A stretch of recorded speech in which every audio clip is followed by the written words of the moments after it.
वहां एक बहुत पुराना आम का पेड़ था। उसका जादुई सौंदर्य हर किसी को आकर्षित करता था। उसी पेड़ के नीचे एक प्यारा खरगोश रहता था। वो हर सुबह खाने की तलाश में बाहर निकलता था। खरगोश जंगल में घूमता, खाने की खोज में निकलता। लेकिन कुछ दिनों से बारिश के कारण उसे बाहर नहीं जाना पड़ा। एक दिन उसे जंगल में किसी के रखी आवाज सुनाई दी। उसने बाहर झांका। आखिरकार उसने देखा कि एक लोमड़ी रो रही थी। वो उसके पास गया और पूछा। लोमड़ी ने कहा, मेरे पास दोस्त नहीं है, मुझे भूख लगी है। बारिश ने मुझे घर में ही रहना मजबूर कर दिया। खरगोश ने सहारा देते हुए कहा, कोई बात नहीं बहन, मैं तुम्हें खाना खिलाऊंगा। यह कहकर खरगोश ने लोमड़ी को अपने घर ले जाकर भरपेट खाना खिलाया। खाना खाकर लोमड़ी ने खरगोश का धन्यवाद किया और खुशी खुशी अपने घर चली गई।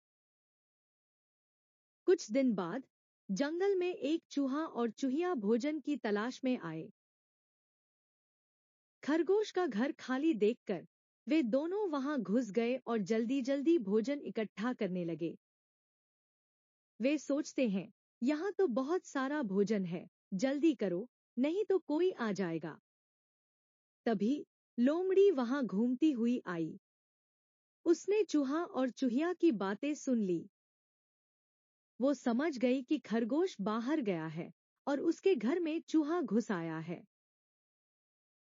तुरंत लोमड़ी बोली, बिल्ली आई, भागो भागो। बिल्ली आई। चूहा और चूहिया उसकी बात सुनकर डरकर भाग गए।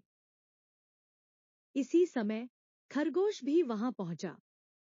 उसने देखा कि लोमड़ी उसकी रक्षा कर रही थी। खरगोश ने लोमड़ी को धन्यवाद कहा और बोला, तुमने मेरे घर और भोजन दोनों की रक्षा की। अब से तुम मेरी प्रिय मित्र हो। यही दोस्ती की कहानी है।